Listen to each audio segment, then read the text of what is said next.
On the night of November 3rd, 2023, I found my wife's second phone hidden in the tampon box under our bathroom sink, and the first text I saw was from my brother Kyle. Same time tomorrow, your husband will be at parent-teacher conferences until 9. He always is. God, he's so predictable.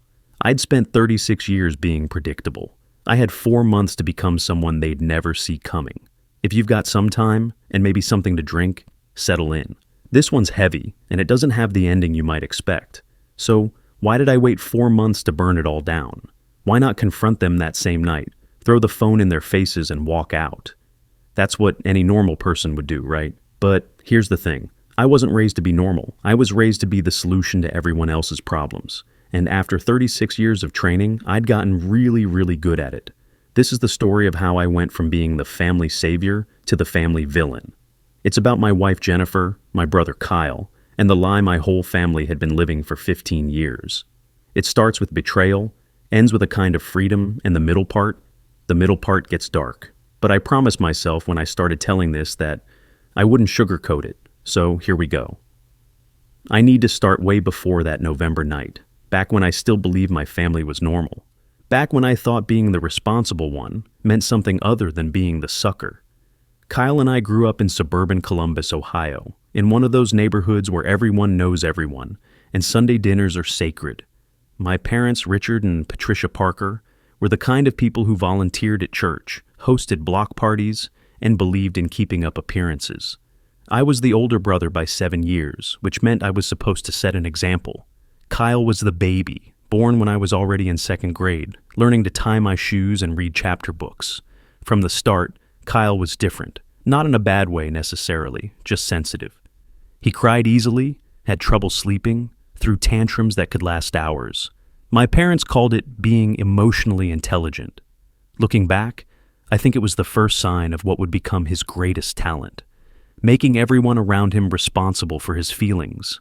I remember being 8 years old, getting ready for my birthday party at the bowling alley when Kyle, barely 1, wouldn't stop screaming. Mom sat me down with this exhausted look and said, "Michael, honey, I know you're disappointed, but Kyle is having a really hard day. Can you be the bigger person and postpone your party?" I said yes, because that's what good big brothers did.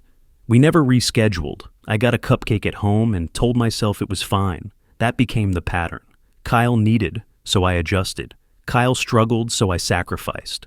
By the time I was in high school, I'd given up soccer. I was good, had a potential scholarship to a Division II school, because the tournament schedule conflicted with Kyle's therapy appointments, and Mom needed someone to drive him. Dad was working, I was available. Problem solved. You know what's messed up? I didn't even resent it. I'd been so thoroughly trained that my needs came second that I actually felt guilty for wanting things.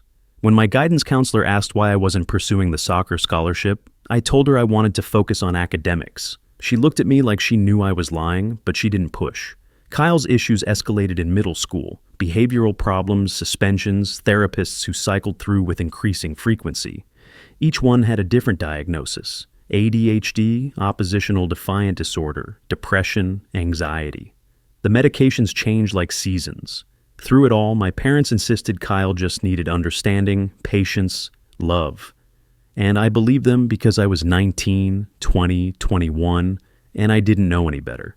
The Emily thing happened when I was in college.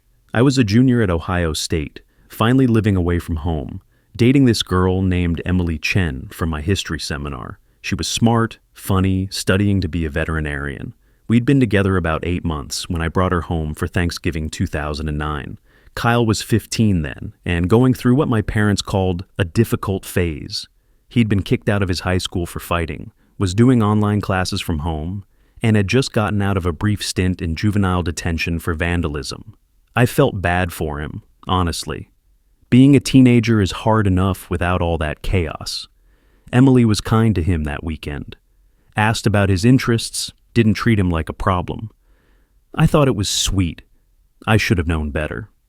2 weeks after Thanksgiving, Emily broke up with me out of nowhere. Wouldn't explain, just said I was too enmeshed with my family and she needed space. Then she transferred to Oregon State mid-year. I was devastated and confused. My parents were weirdly quick to comfort me, saying things like, "She wasn't right for you anyway," and You'll find someone who understands family loyalty. I thought they were just being supportive parents. I didn't know they'd paid her $15,000 to disappear.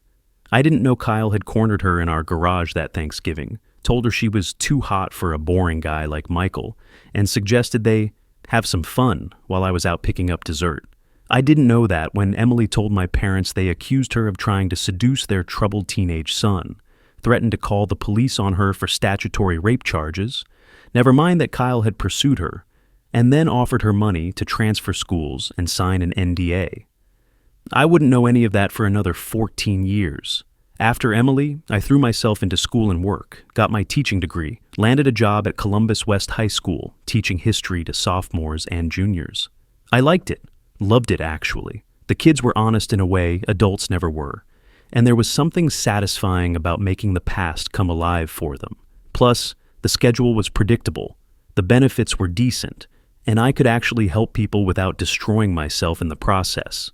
By then, Kyle was in his early 20s and cycling through jobs, relationships, and relapses.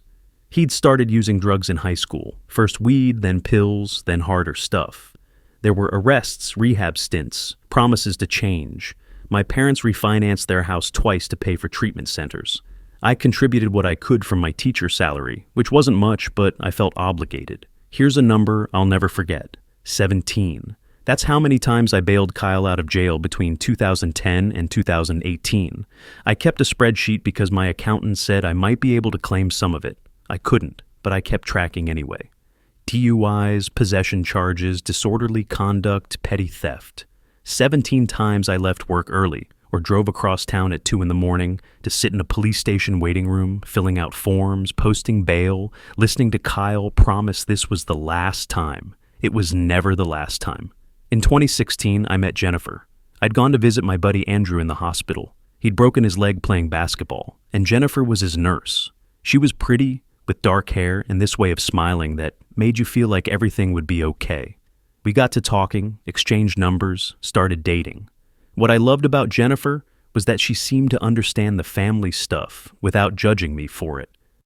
I told her about Kyle early on, figuring if it was going to be a deal breaker, better to know sooner than later. But she didn't run. She said she'd always been drawn to helping people, that she became a nurse because she wanted to make a difference. She worked in the ER at Riverside Hospital, saw people at their worst, and still believed in second chances. Looking back now with the clarity of betrayal, I can see she asked a lot of questions about Kyle. What was he like? What kind of help was he getting? Did I think he'd ever get better? At the time, I thought she was just being supportive, trying to understand my life. I didn't realize she was gathering intelligence. We got married in June 2018 at my parents' church, small ceremony, mostly family and close friends. Kyle was my best man because Dad insisted, and I didn't know how to say no. Kyle gave this speech at the reception about how I'd saved his life so many times, how he didn't know where he'd be without me, how Jennifer was lucky to have such a good man. People cried. Jennifer cried. She told me later that night, "Your family is so beautiful. The way you all support each other, that's real love." We went to Hawaii for our honeymoon, 8 days of beaches and room service and pretending the real world didn't exist. On day 6, my phone rang at 3 a.m. Kyle had been arrested again, DUI and resisting arrest. Bail set at $5,000. I flew home early. Jennifer said she understood, said, "That's what family does." Even helped me book the flight. I should have seen it then. The way her understanding came too easily, like she'd been waiting for me to prove I'd always choose Kyle over her. Like she was testing me and I'd passed the wrong test. After the wedding, things settled into a routine. Jennifer worked rotating shifts at the ER. I taught school and coached the academic quiz bowl team. Kyle moved back in with our parents after losing another job, and Sunday dinners became mandatory family time. Mom's rule: no matter what was happening, we all showed up at their house every Sunday at 5 for pot roast and pretending we were functional. Jennifer volunteered to check in on Kyle during the week. She was a nurse, she said. She knew how to talk to people struggling with addiction and mental health. My parents loved her for it. Dad would say things like, "Michael, you found a real gem. Not every woman would be so understanding about Kyle." I agreed. I thought I'd won some kind of lottery, finding someone who didn't make me choose between my wife and my family. Turns out, I hadn't won anything. I'd just found someone who wanted access. The schedule worked in their favor. I taught until 3 most days, then had quiz bowl practice or parent-teacher conferences or grading. 2 nights a week, I taught an adult education history class that ran until 9. Jennifer worked 12-hour ER shifts, but they rotated, and her schedule was unpredictable. It was easy for her to say she was at work when she wasn't.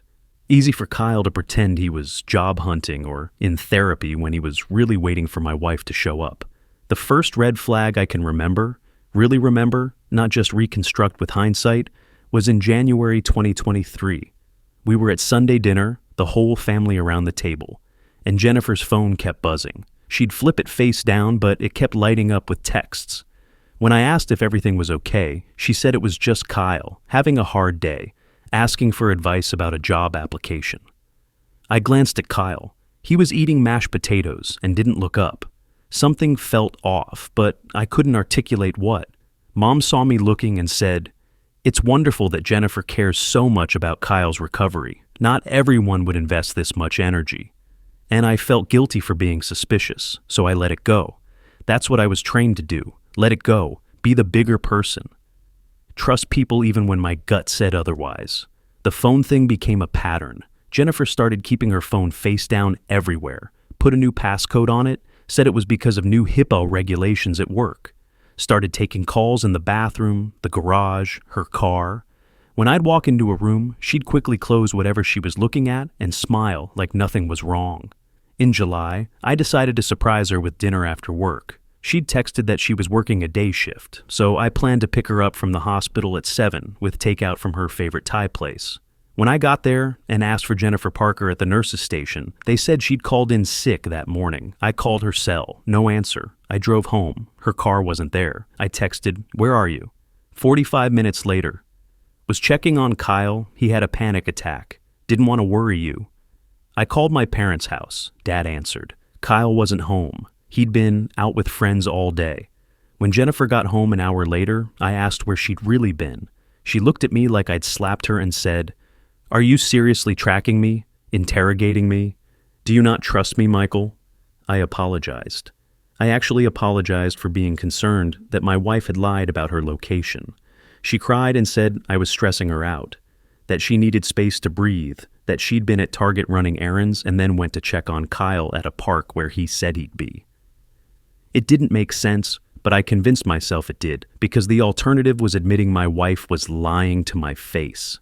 By September, I started having these intrusive thoughts, memories of Emily breaking up with me, how sudden and strange it had been. I tried to find her on social media, Facebook, Instagram, LinkedIn.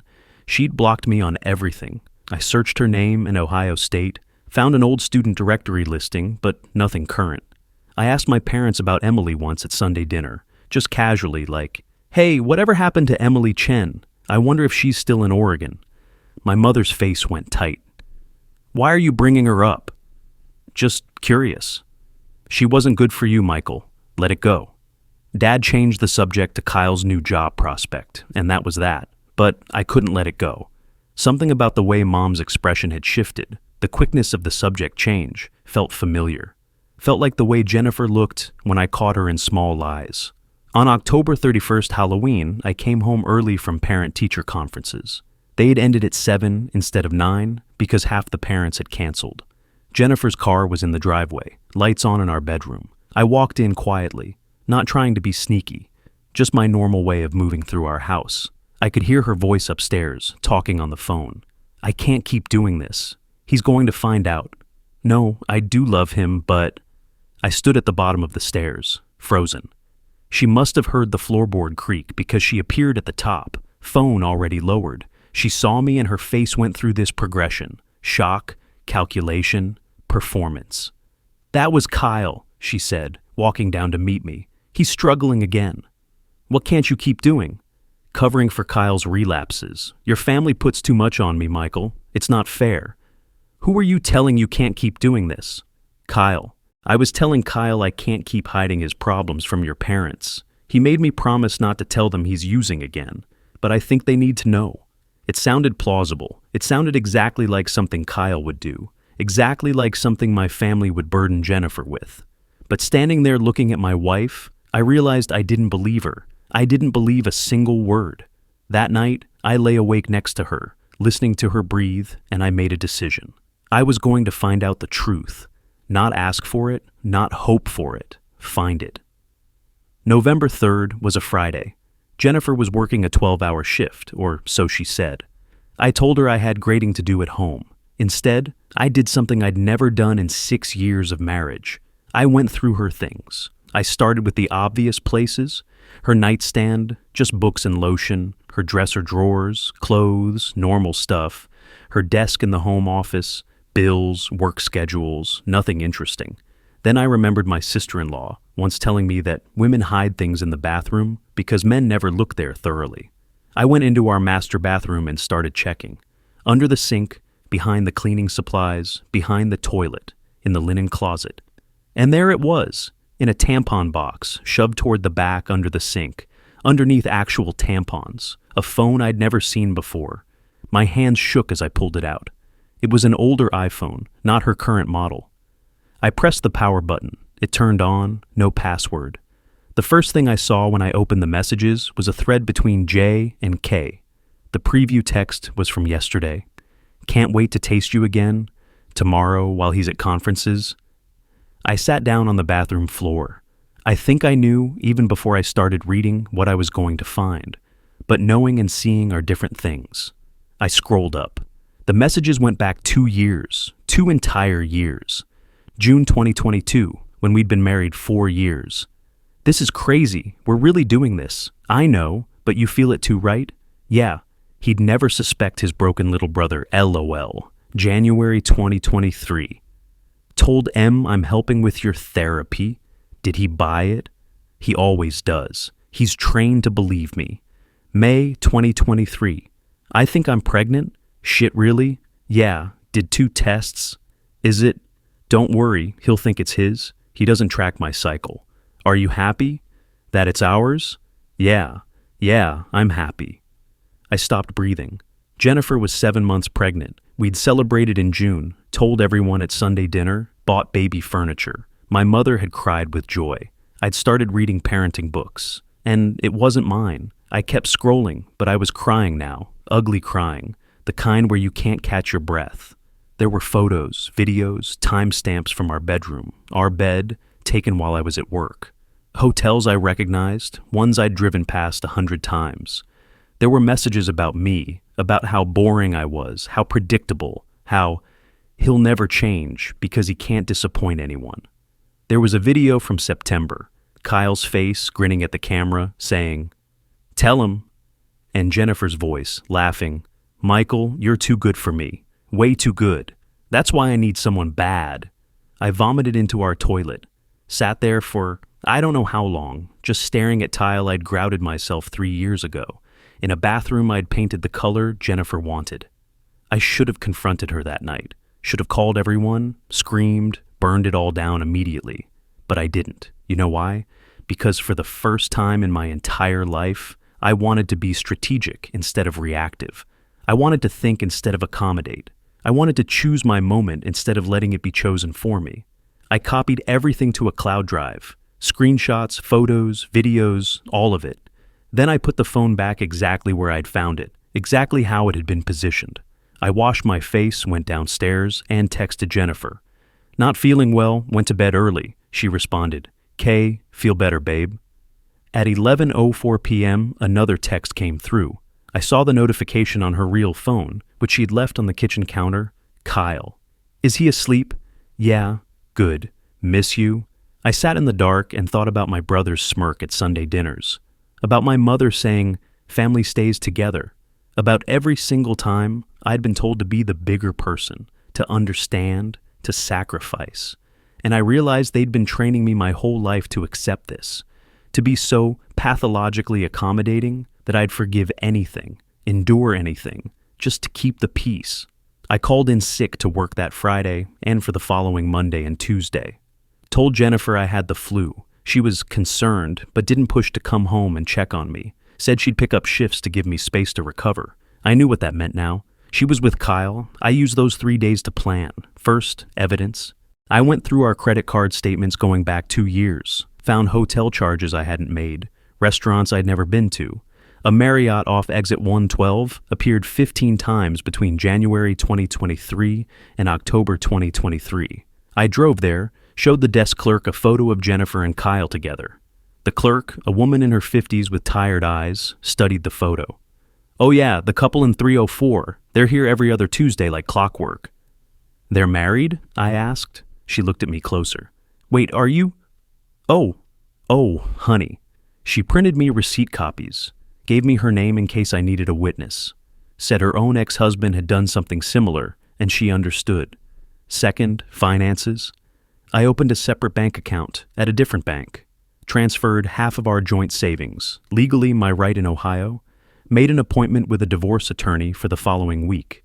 The attorney, a sharp woman named Patricia Greenberg, listened to my story without interrupting. When I finished, she said, "In Ohio, the husband is presumed to be the father of any child born during the marriage, regardless of biology. You'll need a DNA test to challenge paternity. We can request one as part of divorce proceedings." "How soon?" "We can file immediately, but it'll take time. I'll be honest, Mr. Parker. Given the pregnancy, there's a chance the court will ask you to wait until after the birth to finalize everything." "That's fine," I said. "I'm not in a hurry. I want to do this right." Third, the Emily investigation.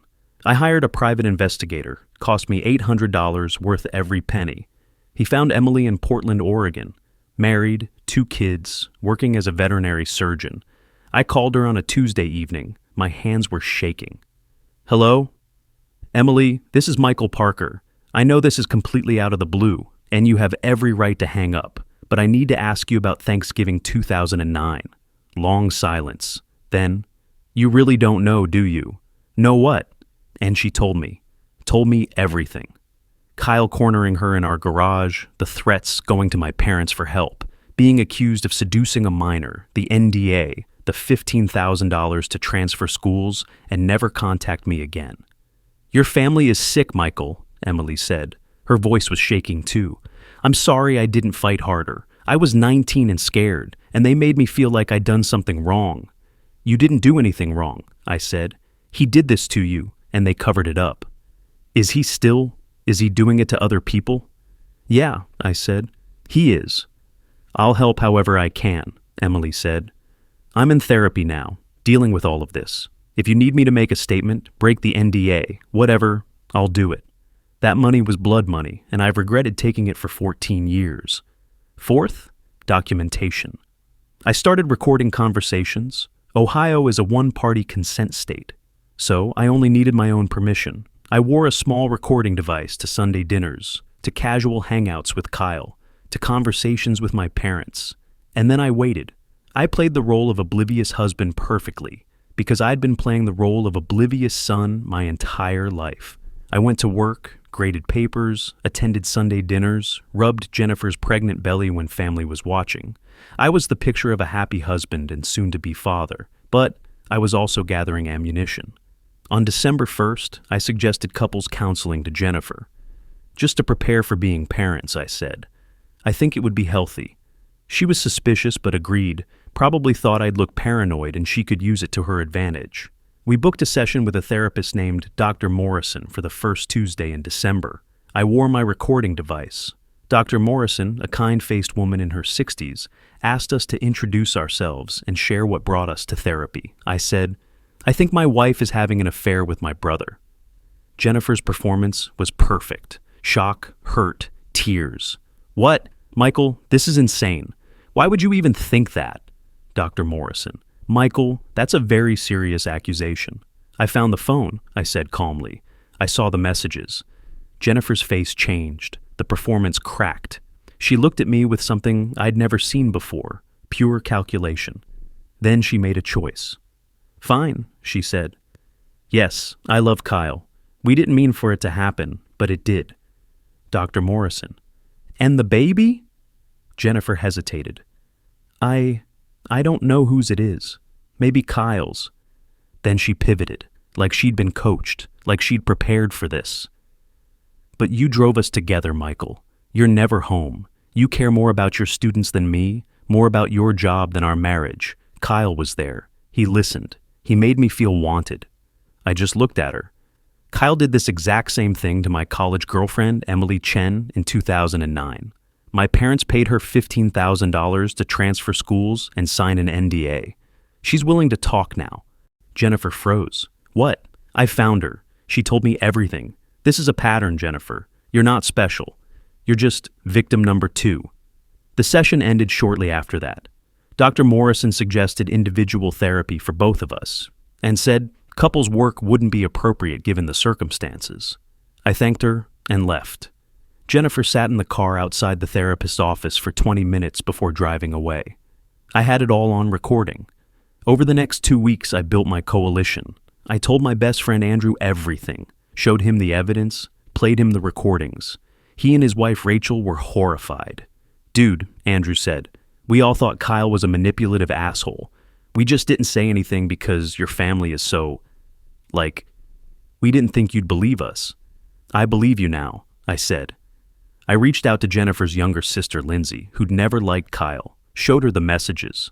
She cried and said, I knew something was off. I'm so sorry, Michael. By mid-December, I had a folder 2 inches thick, DNA test request filed through my attorney, divorce papers drafted but not served, Emily's written statement, hotel receipts, recorded therapy confession, screenshots of 2 years of messages, and a plan. My family loved big announcements at Sunday dinner, engagements, pregnancies, promotions. It all happened at that dining room table. So, I decided Christmas dinner, December 23rd. When everyone would be there. The days leading up to Christmas were surreal. I went through the motions, wrapped presents, went to work, pretended everything was normal. Jennifer thought I'd let it go, thought my silence meant acceptance. She even seemed happier, more affectionate. I realized she'd been planning to have me raise Kyle's baby all along, and now that it was out in the open in her mind, she could relax. Kyle was cocky. At Sunday dinners, he'd catch my eye and smirk. Once, when Jennifer went to the bathroom, he said, You're really taking this well, man. That's mature. I just smiled and said, Yeah, well, I've had practice being the bigger person. Christmas dinner, 2023. The Parker family gathered at my parents' house. Dad, Mom, Kyle, Jennifer, 7 months pregnant, Aunt Carol and Uncle Steve, Grandma Parker. I brought my laptop, told everyone I'd made a family slideshow for Christmas. We ate pot roast, made small talk. Jennifer sat next to me, hand on her belly, talking about nursery colors. Kyle sat across from us, relaxed, drinking wine. After dinner, before dessert, I stood up. Actually, I need to share something before we look at the slideshow. Mom smiled. Oh, is this another baby announcement? Is Jennifer having twins? No, I said. I pulled an envelope from my coat pocket. These are DNA test results. I had an amniocentesis done on Jennifer's pregnancy. She signed the consent form last month, though I don't think she read it carefully. Jennifer went white. You... what? I handed the paper to my father. Kyle is the biological father. The silence in that room was absolute. You could hear the clock ticking on the mantel, the hum of the refrigerator in the kitchen. My mother spoke first. This has to be wrong. Labs make mistakes all the time. Dad looked at Kyle. Tell them this is wrong. Kyle opened his mouth. Nothing came out. Jennifer started crying. I'm so sorry. I'm so sorry, Michael. There's more, I said. I opened my laptop, pressed play on a pre-recorded video call. Emily's face filled the screen. Hi, Parker family, she said. You paid me $15,000 in 2009 to stay quiet about Kyle sexually pursuing me while I was dating Michael. I was 19 years old, and I came to you for help, and you accused me of seducing your son. You threatened me with statutory rape charges even though Kyle was the one who cornered me in your garage and told me if I didn't sleep with him, he'd ruin my reputation. Emily continued, calm and clear, describing everything. Showed the bank transfer receipt with my father's signature. Explained how she'd been in therapy for years, dealing with the trauma of being gaslit and threatened by adults she'd trusted. Turn it off, my mother's voice cracked. No, I said. The video ended. I played the audio recording from the therapy session, Jennifer's voice. We didn't mean for it to happen, but it did. I don't know whose baby it is. Maybe Kyle's. Kyle stood up. You're crazy, you're fucking crazy, Michael. Sit down, Kyle. No, this is insane. You're twisting everything.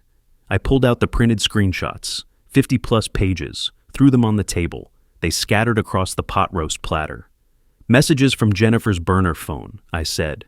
2 years of planning, hotel receipts. They had sex in our bed, in our house, while I was at work. I picked up one page, read aloud. June 2022. Jennifer. He'd never suspect his broken little brother. Yes, Kyle. I know, he's trained to believe me. Grandma started crying. Uncle Steve said, Jesus Christ. Kyle's mask finally slipped. He started screaming. You self-righteous asshole. You think you're so perfect? You think you're better than me. I never said I was perfect, I said quietly. But I was loyal. You were boring, Kyle yelled. Jennifer wanted someone with actual passion, someone who wasn't grading papers every night like some pathetic... Kyle, honey, you're upset. Mom reached for him. He pulled away. She came to me. She was bored with your pathetic teacher salary and your grading papers and your let me help everyone bullshit. She wanted someone who actually lived. Jennifer. Kyle, stop. And Emily, she was throwing herself at me. They all do, because I'm not some robot like Michael who just does what everyone tells him. The room erupted. Aunt Carol started yelling at Kyle. Uncle Steve stood up, said something about getting some air. Grandma was sobbing. My parents were trying to calm Kyle down, but he was spiraling, saying worse and worse things, revealing more than he'd ever meant to. I just stood there and watched the family I'd sacrificed everything for destroy itself. Finally, I picked up my coat. I'm leaving, I said.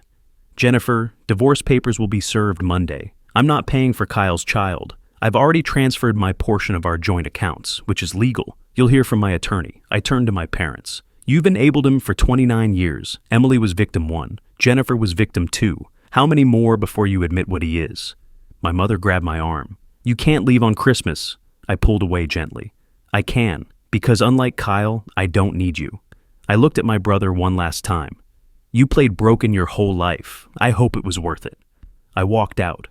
Behind me, I heard my mother wailing, Kyle screaming something about how I'd ruined everything, my father's voice telling me to come back.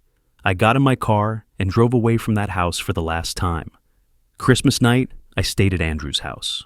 Rachel made up their guest room, didn't ask questions, just brought me tea and said I could stay as long as I needed. The next day, my phone exploded. Text after text from my mother, from Jennifer, from relatives I hadn't spoken to in years. I blocked most of them. The ones I didn't block, I saved as evidence. My Aunt Carol called. Michael, your Uncle Steve and I are done with your parents. We believe you. That was the most horrifying thing I've ever witnessed. My grandmother called. I didn't know, sweetheart. I didn't know about Emily. I'm so sorry. But my parents? They sent one text. You've destroyed this family. We hope you're happy. I wasn't happy, but I was free. The fallout was extensive and messy and brutal. Jennifer moved back in with her parents in Cincinnati. Her mother called me once, crying, saying she'd raised Jennifer better than this. Her father said if I needed anything at all, he'd help. Jennifer's sister Lindsay went public on Facebook, posted a carefully worded message about family secrets and betrayal that went viral in our social circle. The nurses at Jennifer's hospital found out. Healthcare is a small world in Columbus, and word spread fast. Several of Jennifer's colleagues unfriended her on social media. One of them, a charge nurse who'd worked with Jennifer for 6 years, told me later, "We all thought she was so devoted to her family. We don't even know who she really is." Jennifer called me 43 times in the first week. I blocked her number. She showed up at my school once in early January. Security escorted her off property. The principal called me in and said, "Take whatever time you need. Your job is secure," and we flagged her in our system. Kyle spiraled. On January 15th, he overdosed on pills at my parents' house. My mother found him and called 911. He survived, was put on a 72-hour psychiatric hold at Riverside Hospital, ironically, where Jennifer used to work. My mother called me from the hospital. "Kyle is asking for you. Please, Michael. He could have died. He's not my responsibility anymore. He's your brother. He stopped being my brother when he slept with my wife. I said, and hung up. An hour later, my father called. How can you be so cold? He tried to kill himself. Did he? I asked. Or is this another manipulation, another emergency to make me come running? He's in the hospital. That's between him and his doctors. I'm done, Dad. There was a long silence. Then my father said something I'll never forget. You're turning your back on family. No, I said. I'm turning my back on people who turn their backs on me first. I hung up, and I felt nothing. No guilt, no grief, just exhaustion. That's when I got scared. Had I become the monster I hated? Had I pushed too far? I called my new therapist, Dr. Rachel Chen. No relation to Emily, just a coincidence. I had started seeing her the week after Christmas. I don't know if I did the right thing, I told her in our emergency session. Kyle tried to kill himself, and I feel nothing. Do you think you should feel something? She asked. Isn't that what normal people do? Feel bad when their brother is hospitalized? Michael, for 36 years, you've been trained to feel responsible for Kyle's emotions, Kyle's choices, Kyle's life. The fact that you don't feel responsible now isn't proof you're cold. It's proof you're healing. But what if he really is sick? What if I pushed him to this? Did you force him to have an affair with your wife? Did you force him to pursue Emily? Did you force your parents to enable him for 3 decades? No. Then you didn't push him anywhere. He made choices. This is a consequence. And consequences aren't punishment. They're information. That conversation helped, but it didn't erase the doubt completely. In February, my father reached out, asked to meet for coffee. I almost said no, but Dr. Chen suggested it might give me closure, so I agreed. We met at a Starbucks on High Street, neutral ground. He looked 10 years older than he had at Christmas. Gray, tired. I need to tell you something, he said. About Emily, about the money. I already know about the money. I know you do, but I need to say it out loud, to you, to admit it. He took a breath. We paid her off because we believed Kyle. He told us she'd been flirting with him all weekend, that she'd cornered him in the garage, that she was trying to ruin him. The therapist he was seeing at the time said that people with trauma sometimes lie to protect themselves, that we needed to believe Kyle's reality. So we did. You chose to believe a 15-year-old kid over a 19-year-old woman who came to you for help. Yes, we did, and we were wrong. His voice cracked. I'm sorry, Michael. I'm so sorry. Why did you believe him? Because accepting that he was lying meant accepting that we'd failed him, that we'd raised someone capable of that kind of manipulation, and it was too painful. So you made it Emily's pain instead, and then mine. He nodded, tears running down his face. Can you forgive us? I sat with that question for a long time. The coffee shop buzzed around us, students studying, couples talking, normal people living normal lives. I don't know, I finally said. Maybe someday, but not now, not yet. That's fair, he said. You need to know something, Dad. Kyle isn't sick. Or if he is, he's also a predator. Those two things can coexist. And you enabled him because it was easier than holding him accountable. I know that now. Do you? Because Mom is still making excuses for him. I've seen her Facebook posts. He winced. Your mother is in therapy too. We both are. Trying to figure out where we went wrong. I can't fix that for you, I said. I can't be your therapist or your absolution. I can't even be your son right now. I just need space. We left it there. I didn't hate him exactly. I understood him in a sad, distant way.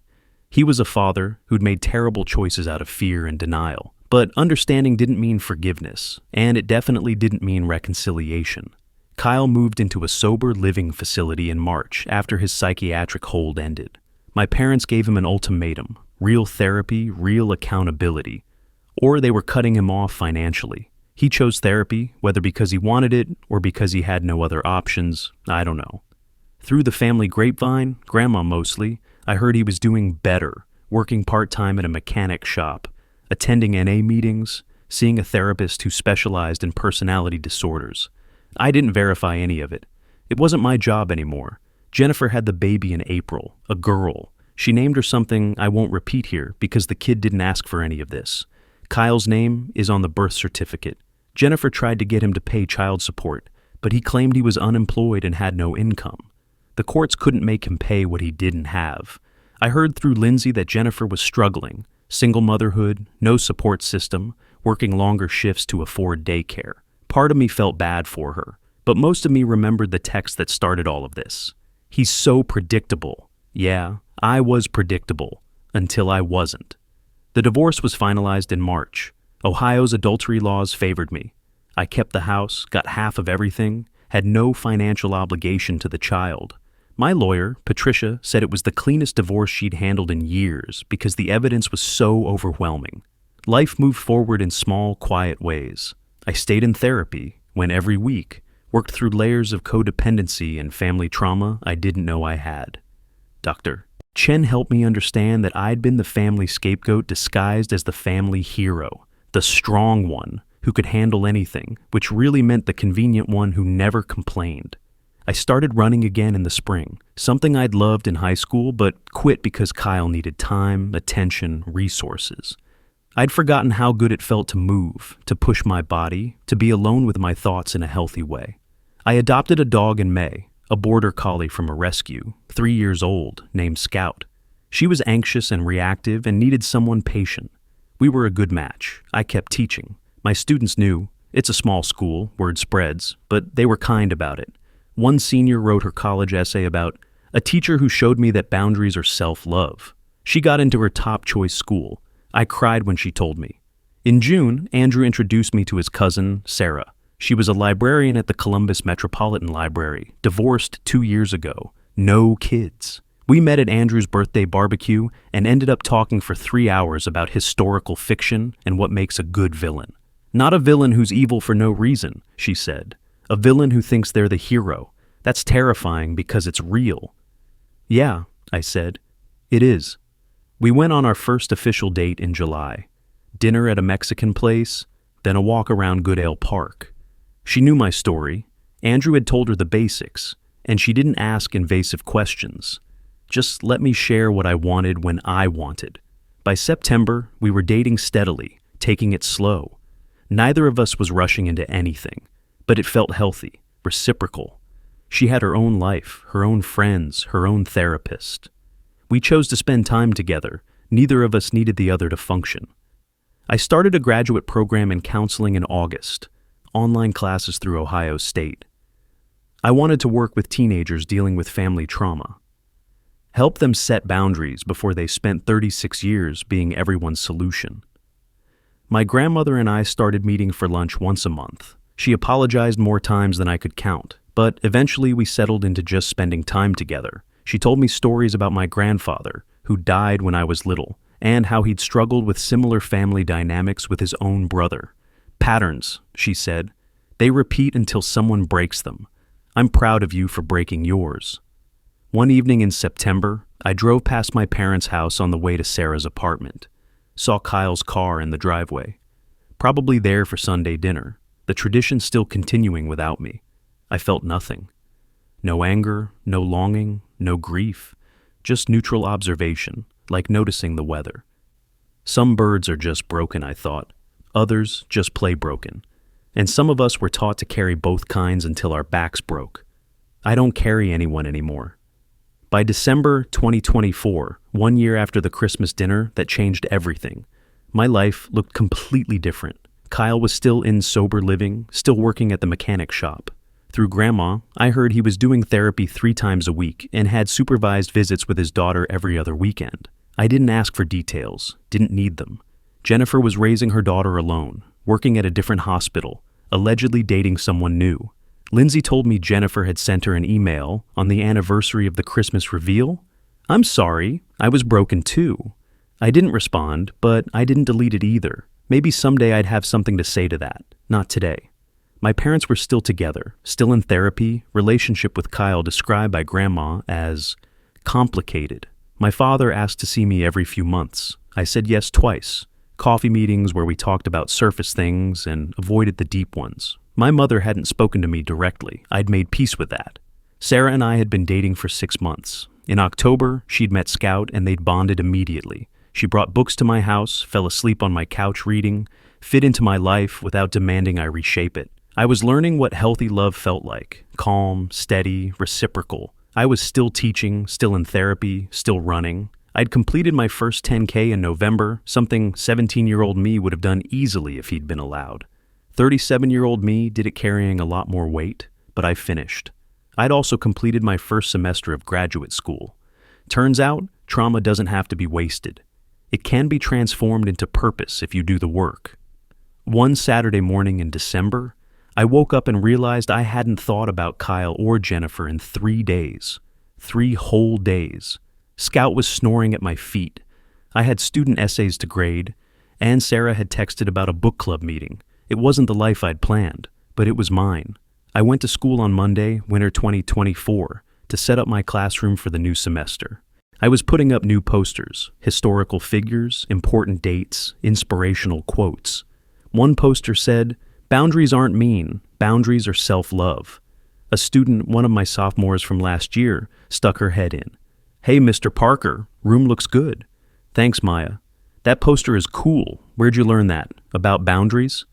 I thought about the answer, thought about therapy sessions and painful realizations and nights lying awake wondering if I'd done the right thing. "The hard way," I said. "Did it help?" I looked at my phone. Text from Sarah. "Dinner at 7, my place." Text from Andrew. "Game night Thursday." Email from my grad program advisor. "Accepted into family system specialization. Congrats!" I smiled. "Yeah, it did." Maya left. I finished putting up posters, organized my desk, wrote the new semester's schedule on the whiteboard. In a few hours, I'd go home to Scout, prep for dinner with Sarah, maybe call Grandma to confirm our lunch date this weekend. This was my life now. Quiet, intentional, mine. I never got a real apology from my parents. Kyle never admitted he was wrong. Jennifer never explained why in a way that made sense. But I stopped waiting for closure from people who couldn't give it. I gave it to myself. And that's how I learned.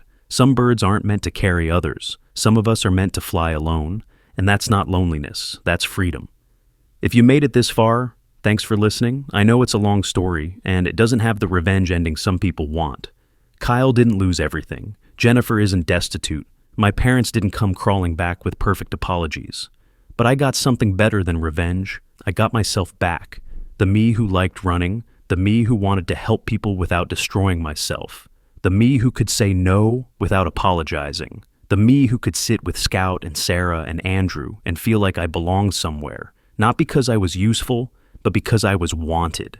That's the plot twist they never saw coming. I didn't destroy them. I just stopped letting them destroy me. And somehow, that was enough.